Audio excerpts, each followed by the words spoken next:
Welcome to Silent Valor. My name is Tracy Shelby, and I'm the producer of this podcast. It is my distinct honor to introduce you to the man who has created Silent Valor, both the charity Silent Valor Project and this podcast. You're going to be seeing a lot of him interviewing some very interesting people. I'm not going to steal any of his thunder about this project, but I'd like to introduce you to Steve Sirois. Hi, I'm Steve Sirois. I'm the host of Silent Valor. Over the next couple of episodes, we're going to be hearing from folks that have either done something great in the military or as a first responder or anywhere else for that matter, and as well as some PTSD survival stories. Silent Valor is all about good feel-good stories that could bring somebody's life up, as well as PTSD stories where if somebody can communicate how they felt and went through their ordeal suffering from PTSD and survived, and being able to communicate that to other folks, perhaps those other folks that are listening and watching will get the same help if they choose to. You know, Steve, I know this is probably the biggest passion in your life, and we'll spend some time, talking about it, but I actually think we're jumping the gun to go right into the interviews. Okay. I think a great idea is to have you be the first guest on your podcast. And I think we should have someone interview you and give you an opportunity to tell your story, to essentially define who you are. I've known you for several years, so I know that's an absolutely fascinating story. So let's flip the pages. Wow. And episode 1, I think you should be the guest. That's a great idea, because hey, if they're watching this podcast, who's Steve? Yeah. What is Callsign Brewing? What is Silent Valor? You know what? That's a great idea. Fantastic. Yeah, let's go ahead and get that filmed. Okay. Let's do it. Tell you what, let's come back to the audience once we have that ready to go. Yeah. All right. Stay tuned, because we got an episode for you, episode 1. Freedom, American Lager. Raise a glass to freedom. Callsign Brewing Company, North Kansas City, Missouri.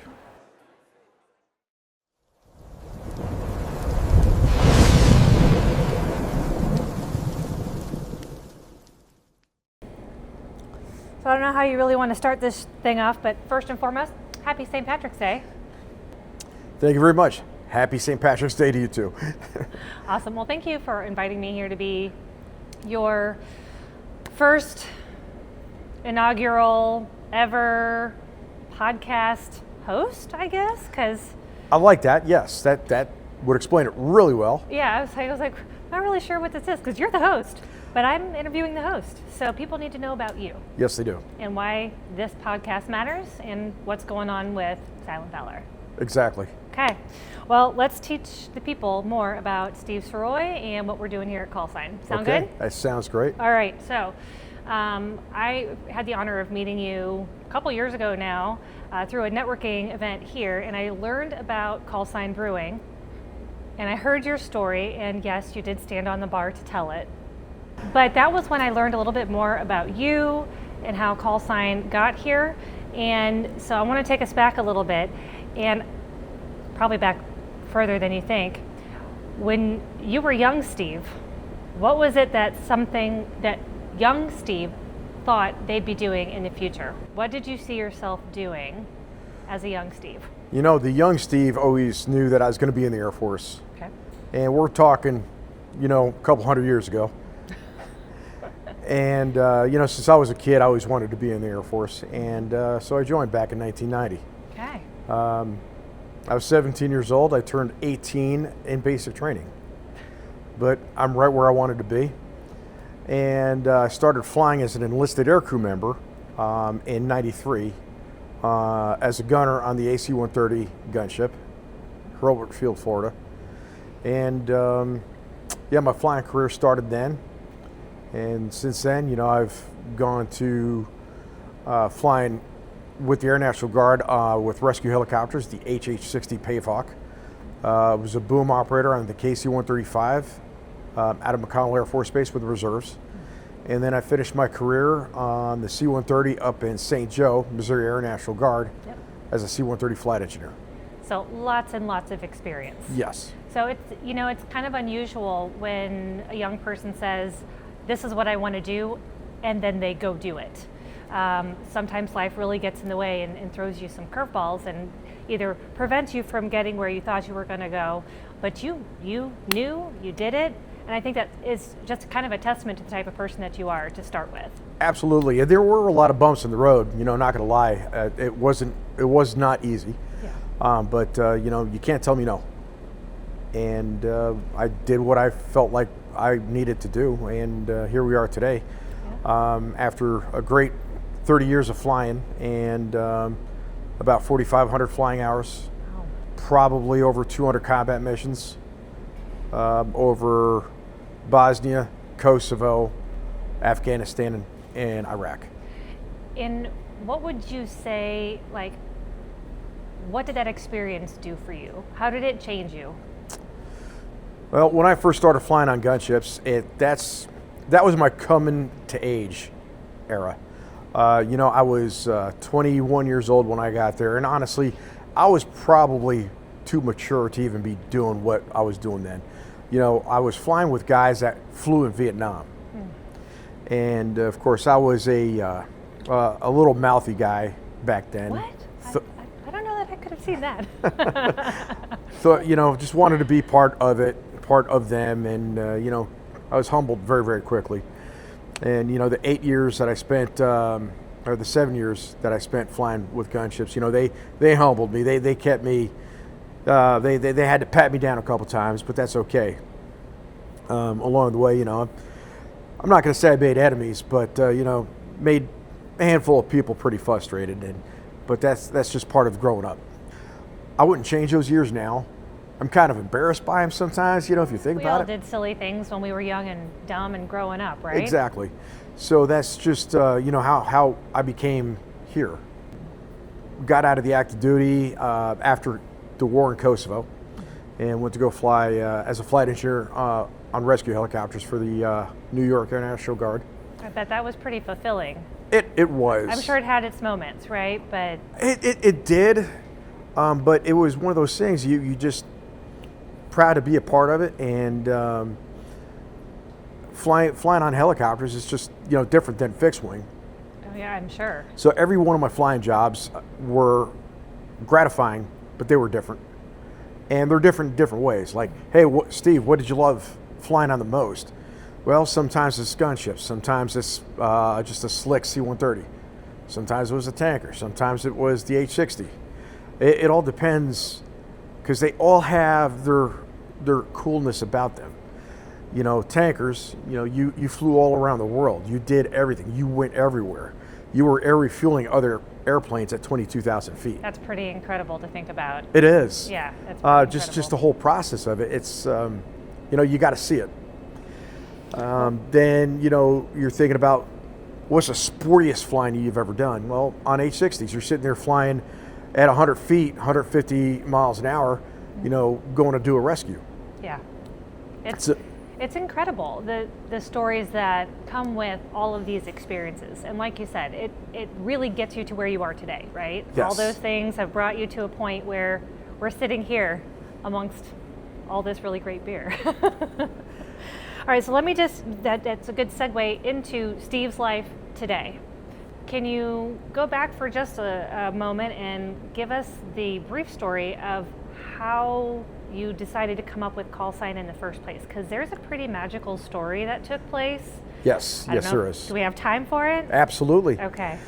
So the Callsign story, I firmly believe that everything happens for a reason. And my family at the time, for Father's Day, got me a 1-gallon beer brewing kit for Father's Day. All right, cool. I like craft beer, and here we go. Making this beer on a stovetop. It only made 4 bottles of beer. It was a very, very small kit. It was from a big box store, so only God knows how old that grain was. Probably stale as heck, but it didn't matter, right? It didn't matter. I still did it, and the beer came out like crap. Not gonna lie, but I was intrigued. And with that being said, I picked up some books. I learned how to brew beer with some friends. Got some friends with some experience at the time, and they showed me some of the ropes. Then from there, I got a very, very basic 5-gallon beer brewing kit. Made better beer.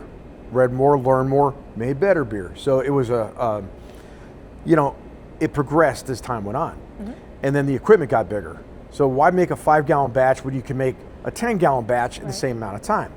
So the equipment went from 5-gallon, which is your typical homebrew size, to a 10-gallon. And then I bought pots to make a 15-gallon, then a 25-gallon. And then a 45-gallon, which happens to be our test brew batch system over here to my left. Mm-hmm. And then when we went legitimate, we got the 310-gallon kit. And right behind me on this side, we've got the 620-gallon system. The big one. So this one is a 10-barrel system, and the other one is a 20-barrel. And the hopes is eventually we're going to get big enough in distribution to light up that 20-barrel system. As home brewers, me and my buddy Morris, we were making beers for the Zona Rosa Beer Fest in 2015. We wanted to separate ourselves from the other home brewers, and we were brewing 2 of the 4 beers for the event. We were trying to come up with a niche garage brewery name, and nothing just came to mind. Nothing worked, and I started talking to Morris about my military career and those that I knew that never came home. So either shoot downs or crashes or whatnot, where an aircraft went down and those folks never came home. Yep. Right after we got done with the first batch, Morris brings up, why don't we do something for that tanker crew we lost in Kyrgyzstan 2 years prior? Matter of fact, let's name this beer after the call sign of that tanker that crashed and honor the crew. And Shell 77 Imperial IPA was born that day. And for those that don't know what a call sign is, it's like, for example, United Airline 225 from Kansas City to LA. Right? It identifies that crew with that aircraft with that mission. That's all it is. So Morris, that's a great idea. Okay, cool. We started brewing the second batch of beer, and I got to hear Morris's stories about his military career. And he's lost several people during his tenure with the Air Force. And he suggests that, why don't we just name all of our beer after call signs and call it Callsign Brewing? And as brewers, let's kind of take it a step further. If somebody needs help, because beer's a great segue to conversation, if somebody's crying out for help, let's point them in the right direction. Let's get cards made with some numbers on it. Let's focus in on PTSD and suicide prevention. That's a great idea. So we came up with some labels, and we came up with our logo and our mission statement. Mission statement being, we're going to help support those with PTSD.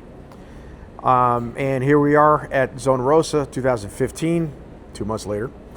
And this is how it went down. 3 things happened that day that made us decide to do this. First, 6 Army guys show up and they get to the front of the tent, and we're serving our beers. They're reading our mission statement.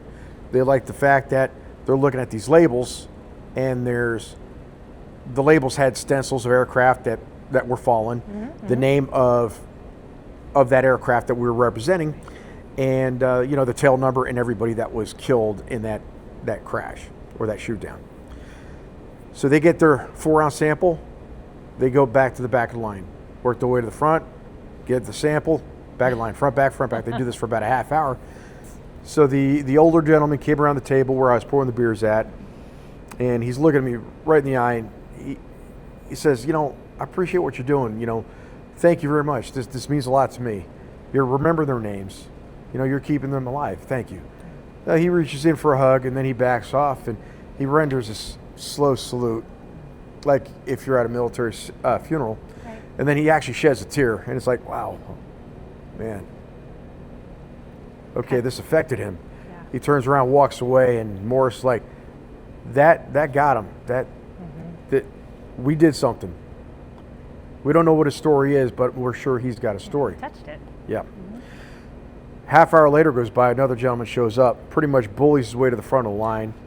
And he's like, hey, I understand that you got a story about your beers. Yeah, we do. Okay. All right, so tell me the story. He says, I started reading about one label. And then he says, no, tell me about this one. And he gives me the label for my Komodo 11 Brown Ale. Okay, that was an Air Force rescue helicopter that crashed in Afghanistan in 2003. Partly through the story, I look up and he's got his hand over his face. It's like, oh man, stop. Dude, I know the story, man. My wife was on it. Oh man. Yeah. Tamala Archuleta, your widow? It's like, yeah. And then we got to talking about the whole knock on the door and what they experienced and what they did and, you know, how all that went down. And his son, their son, which was 15 at the time, you know, he's like, thanks. You know, nobody's done anything for my mom since she died. Thank you. This means a lot. Yeah. Hey, kid, yeah, you're welcome. Yeah. Didn't even know you did it. Yeah. Exactly. Then they went about their own way. And like literally about a half hour after that, this Air Force fighter pilot shows up. He sees our logo. And he's like, yeah, well, I got to check this out, you know, putting a damn airplane on their logo. Right. What's I it about? want to see what this is. So he gets to the front of the line and we pour him a sample, and this is where the world gets small and even smaller. And we get to talking, and it turns out that his father was my commander when I was flying helicopters out of Long Island, New York. Yeah. Okay, cool. How weird is that? Right. And after talking for a little bit, because the same guys that I flew with were the same guys that he went through high school with. And there's a certain point where he looked down and saw the label for Komodo 11 Brown Ale. He goes quiet for a second. He goes, hey, I'm going to go get my wife. I'll be right back. Okay, I'll be here. He ran and got her and came back, and he gave her that label for Komodo 11. And her eyes got big. I remember those big old blue puppy dog eyes that she had. And she's looking at that. She said, oh my God, that was Jason's helicopter. That was their call sign. There's Jason's name. He was the flight engineer on that helicopter. And I was like, ma'am, are you Jason Hicks' widow? Yes, I am. Did you know him? Yeah, I did know him. I went to flight school with him back in 2001. I did know him. And then she just reached in for a hug and she just let it cry. Yeah. I mean, she just let go. Yeah. And then once again, we heard the whole knock on the door story and, you know, what they went through. And it was surreal. Yeah, I bet. To have two people from the same crash in Kansas City at the same time. Yeah, the one thing about Kansas City is that it's got big town amenities, but still a small town feel, and a lot of people know everybody. Yes. And so, but I can't imagine what it must have felt like in that moment to have three separate people come up and witness what you're doing and be affected by it. And so you were saying that magic is what spurned this big idea. Yeah. So right after that encounter with that family member, you know, once again we got to hear the story about the knock on the door with them, and then they went about their own business. And I still communicate with these folks today. Morris comes up. He's like, "Holy crap! I can't believe it. Two people from the same crash at the same time here in Kansas City. So what do we do? Hell or high water, man. Let's make this a business. Let's open up the doors and let's make beer and let's open up Callsign Brewing." Yeah. That was our Komodo 11 Brown Ale, which, by the way, is the same exact recipe as our Bomber Brown Ale that we have today in the brewery. It just happens to be too many call signs and not enough beer styles. But we changed things up so we can dedicate more call signs. Mm-hmm. And that kind of evolved to something a whole lot bigger because we, it's not just air crew and it's not just Air Force, but it's all branches of service and first responders. Mm-hmm. Through this evolution of opening the brewery, we had our first annual service dog fundraiser. Yes. And this is where I love talking about this one because of the impact that we have on somebody's life.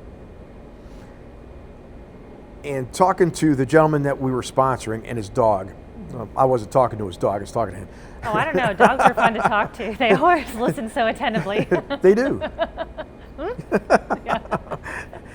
So we had our first annual service dog fundraiser, and the gentleman that we were talking to didn't look all that mentally well, and he has issues, right? Mm-hmm. And he's like, I barely get out of bed, but I've got to train with this dog at least once a week, otherwise I won't get it.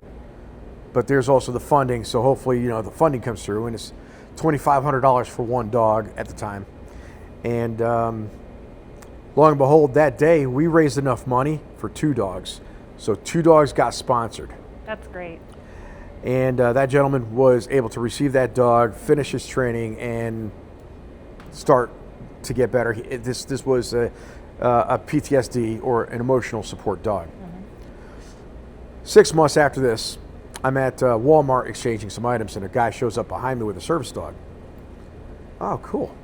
Sir, you mind me asking, your service dog, was it provided by, so I start rattling off some names of some organizations that we supported at that time.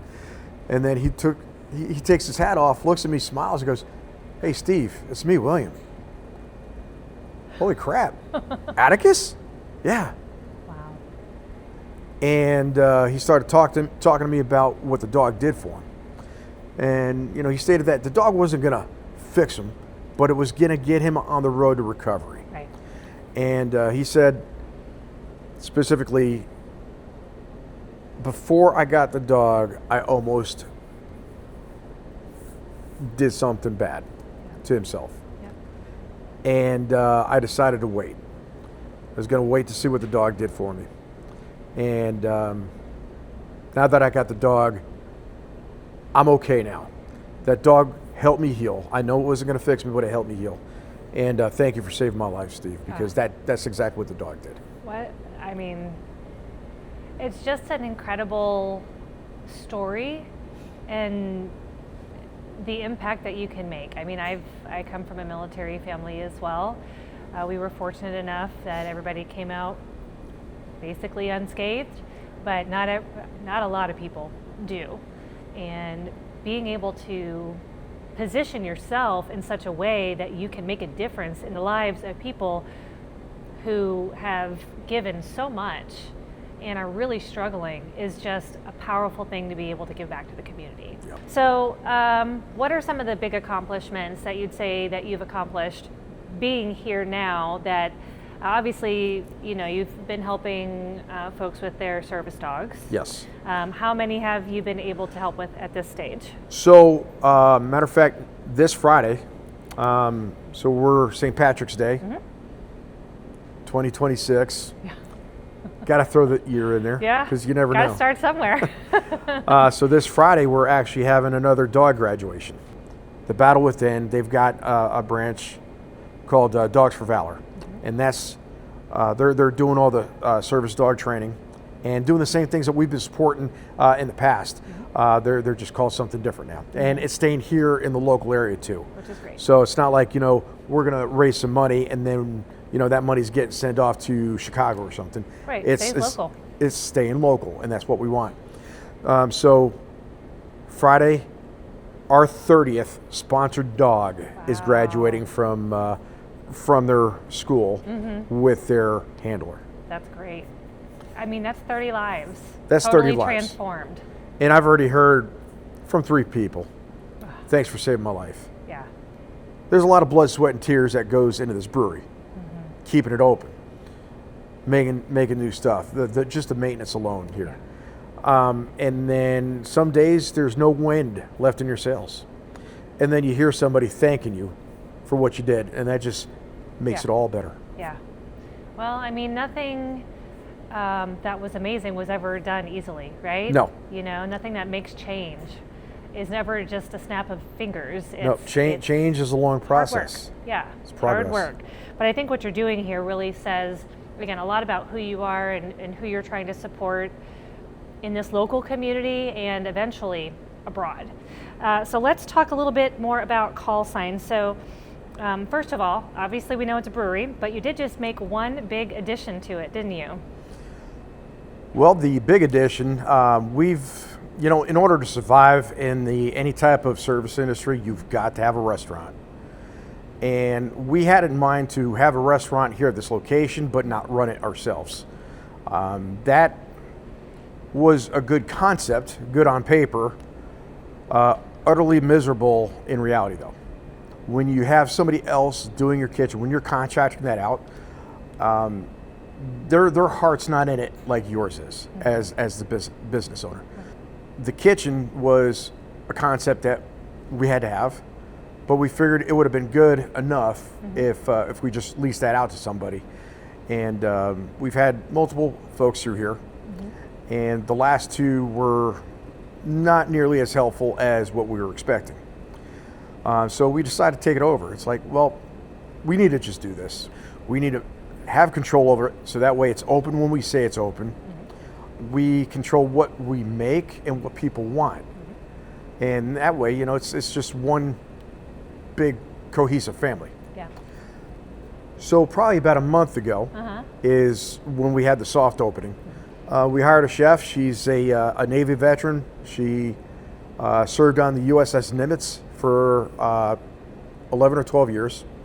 And then she got out of the Navy and went to culinary school. And she's got her own recipes. So we decided to stick with just pub food. But it's not just pub food. It's not your run-of-the-mill frozen food, throw the patty in the fryer. It's handcrafted. So she's doing a great job with making sure that the onion rings are fresh, and those are made daily. It's a lot of work. It is a lot of work, but she's dedicated. She's phenomenal. The burgers, they're not just frozen patties. She gets ground beef and she mixes all the seasonings. She makes the patties. All of her food is that way, and why is that important? Because it's not just basic pub food. This is handcrafted pub food, which is, I feel like, really important. And for you to stand out as a brewery, you need to have that option where the food is good, and it has to be good. Well, and it's for me, when I go out and I'm enjoying a beverage, I usually want to have a snack at least, if I'm not having dinner too. And being able to have that here at such a level means that I can come here and spend a little bit more time, probably a little bit more money, because Exactly. we're having a good time. And it's not just the food and just the beer, it's the entertainment and the activities and the community and the bands and the things that you do here that really take your space just from being a brewery to a community staple. Exactly. Just the difference it made so far since we've been open. Our beer sales have increased. I mean, they've almost doubled. And the hope is, because it's still new, so the news ain't out yet. But once it starts getting out there, we're going to tend to get busier and busier and busier. And therefore, people are going to come in, eat more food, drink more beer. So we have it all here, handcrafted food and craft beer. Yeah. So it's all under one roof now. So speaking of beer, what are you drinking? Is So that this your favorite? This is my favorite. This is my go-to. Okay. This is the Freedom American Lager. Okay. I used to love IPAs, but I kind of throttled back on the IPAs and the pale ales, and now it's just the lager. All right. So tell me a little bit about outside of the brewery, what your life is like today. Whoa, yeah, Steve's a busy guy. I know. I actually did retire from the Air Force side 3 years ago. Yeah, heart murmur kind of got on me, and Air Force said you can't fly anymore. So since I had 33 years in, I figured it was time to hang it up. Probably okay. I did my fair share. Yeah. And I think my body's just like, you stay home more. But you have good reasons to stay home right now, right? Yes, I do. Yeah. So, recently got married 2 years ago. And the brewery is going to be hitting its 8th year. Gosh, time flies. Now, we were open half that time at our first location on Gentry, little 3,000 square foot building, and now we're 23,000 square feet on this location. And it's a great spot. Yes, it is. The other location, maybe 100 cars a week. pass by it. Yeah. Now we got 25,000 cars a day that pass by this location. Well, North Kansas City's been a good home for you. It has been, and it's growing. It's getting bigger. Yep. And there's just a lot of people here. It's the place to be. If you're going to open up a new business, North Kansas City is where to go. Well, small plug for myself. I'm a real estate agent. I got clients clamoring to get into this area, and there is nothing available. And as soon as something is here, it's gone. It goes that quick, huh? It's that quick, especially for businesses, because it is only 4.5 square miles. So like the North Kansas City proper. So when you've got somebody looking to bring a business into North Kansas City because they know how great it is here, you got to move fast, and you're probably going to pay primo dollars. But it's well worth it, because you have great frontage, you have a great neighborhood, everybody here is so supportive. And I think you've seen that with the community locally has really stepped up and come. Absolutely. And this is a good tight-knit community here as well. It is. So that leads me to Silent Valor. Here we are. Silent Valor. Here we are. So what is it? What is your mission with it? Tell us more. So I've always wanted to do a podcast, and I've got a podcast room set up, and I've ran a lot of content, but I never released anything. It just, something didn't feel right. Maybe it didn't look right, but we put a lot of effort, put a lot of money into it, and kind of put that on the shelf a little bit anyways, because I had other things going on. My mom passed away back a year ago. We were trying to get the kitchen up and going. Mm-hmm. So for me, it really wasn't time yet. And I just had that feeling it wasn't time. And now that, the dust has settled quite a bit, and I've got this equipment, I've got this concept, my biggest thing is helping people. And it's like, we've got to finally do this. And ironically enough, we just got a new marketing guy. And about a month ago, he's like, so tell me about this podcast thing. So, we talked about it for a little bit. And he's like, okay, so where is it? Where are you at with it? Well, nothing's been launched, nothing's been released. Well, why not? Okay, because I didn't think it was ready. And okay, don't be scared. Put it out there. What is the whole idea and the premise behind this? Well, it's about hero stories and PTSD survival. So you kind of mix those in together with some good feel-good stories, as well as PTSD survival stories where if somebody could tell their story and somebody else could relate to it and finally understand that they're not by themselves, they're not alone, and finally get the help. If I could save one more person's life through this, then I did my job. Kudos to you for, maybe young Steve didn't know that you'd be doing a podcast helping those who might harm themselves, those with PTSD, but here you are. You knew you wanted to go into the Air Force, and look where it brought you. Yeah. I mean, you never know where life is going to take you, but kudos to you for, seeing the signs when they appeared and taking the steps necessary, even if it wasn't super fast. Here we are now. Well, everything takes time. Yes, for sure. I mean, just the whole brewery process since day one. I mean, that took a year to build the first location. Right. In 2017, I mean, it's we had 3 hurricanes, so I was gone for 4 months doing hurricane relief. Where do you see Silent Valor, Callsign Brewing, and Steve in like 5 years from now? Well, Steve will probably be sitting here doing the same thing.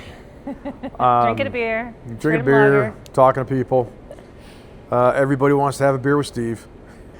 The brewery, though, you see, the great part is with this location, and we've been here 3 years now, and our distribution, especially over the last 3 or 4 months, has taken off.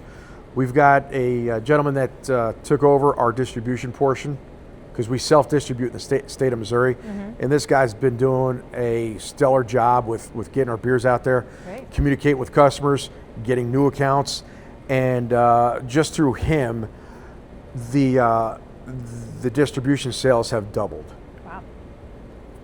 The state of Kansas, we have a distribution company that's doing our distribution there. Okay. But in 5 years, I would like to be in all surrounding states. Okay. So Regional. being all of Kansas, Iowa. all of Missouri, Iowa, down in Oklahoma, maybe Illinois. Arkansas would be great, as well as Texas. Awesome. And Texas would be my keyhole because, for those that don't know, the Army and Air Force's exchange service, so AFES, the BX, the PX, their main headquarters and main distribution is in Fort Worth, Texas. And it would be great to be able to have our beers be going Right down there. to Fort Worth Yeah. to the distribution point and sent out all over the world to all these military bases. Wouldn't that be amazing? That would change everything here. The Well- dynamics, the amount we sell. It's a long road, Yeah.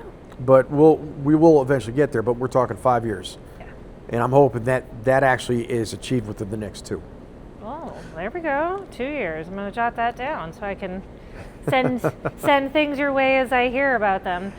Where I hope to see this in 5 years, I'm hoping in 1 year I have at least, 5,000 followers. Okay, I'm going to write that down Yeah. too, because I got to spread the word. Maybe 20,000 year 2. And then year 3, maybe we could be national. Well, is there anything else you'd like to share with our viewers? No, I appreciate you coming down and doing this interview. This means a lot. Cheers, shall we? Cheers. Cheers, Callsign. Thank you very much. No problem.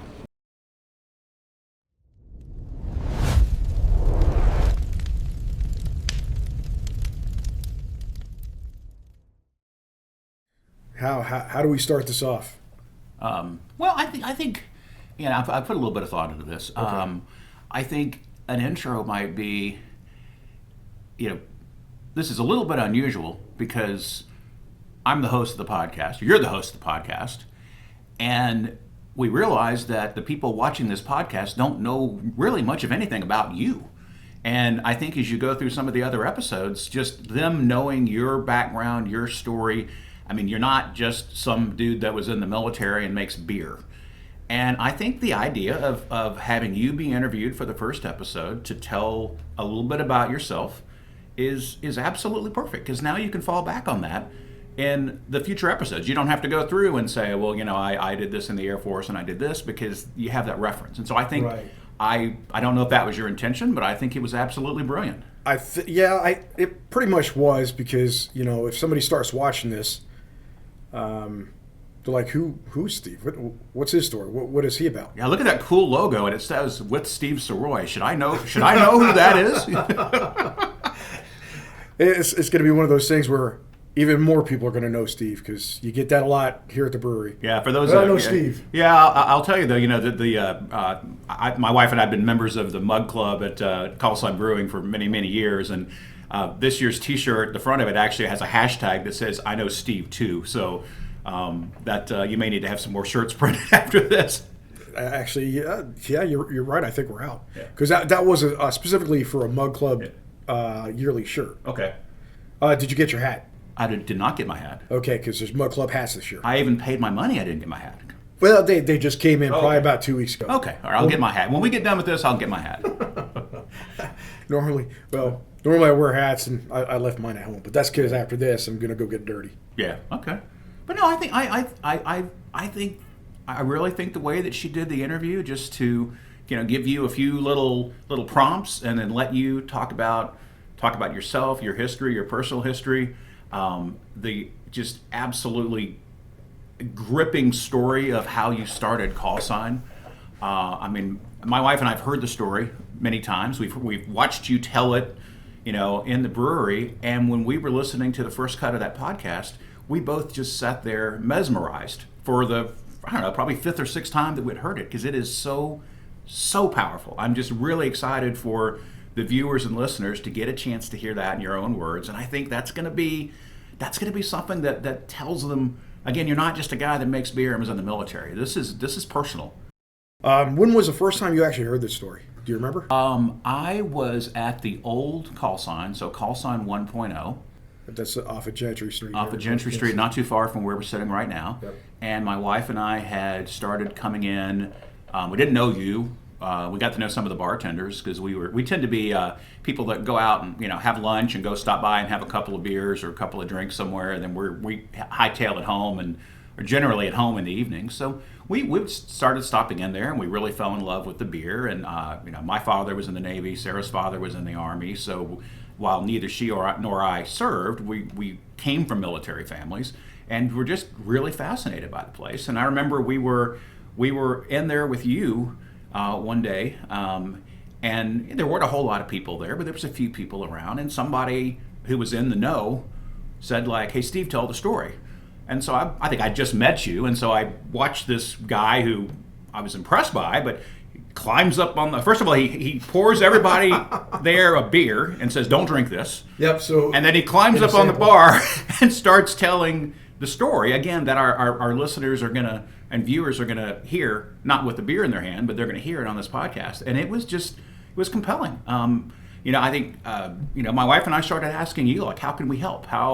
And you were wonderful. You named 2 or 3 charities that the brewery supports, and my wife and I actually made donations to all 3 of them, or 2 of them. I'm sorry, there were 2. There was one that was for service dogs, and one that was for small houses or little houses for veterans community. Yep. And we donated to both of those, and just really, we wouldn't have known to do that had we not understood Callsign, understood what you're not trying to do, what you are doing. And it was just something that, we like having something to donate to that we actually knew someone that was passionate about it.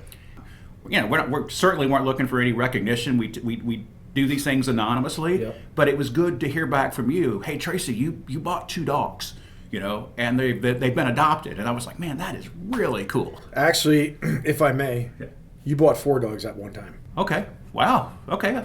Yes. Well, then I stand corrected. And in fact, so I know that you don't look for recognition, but here I'm going to recognize you for a brief moment, and if I may. I think it's been several years since I've done anything to be recognized for, and that was probably having 2 kids. But I mean, well, pretty much you kind of adopted a brother here. But what Tracy's talking about is several years ago when we were doing some of the dog fundraising.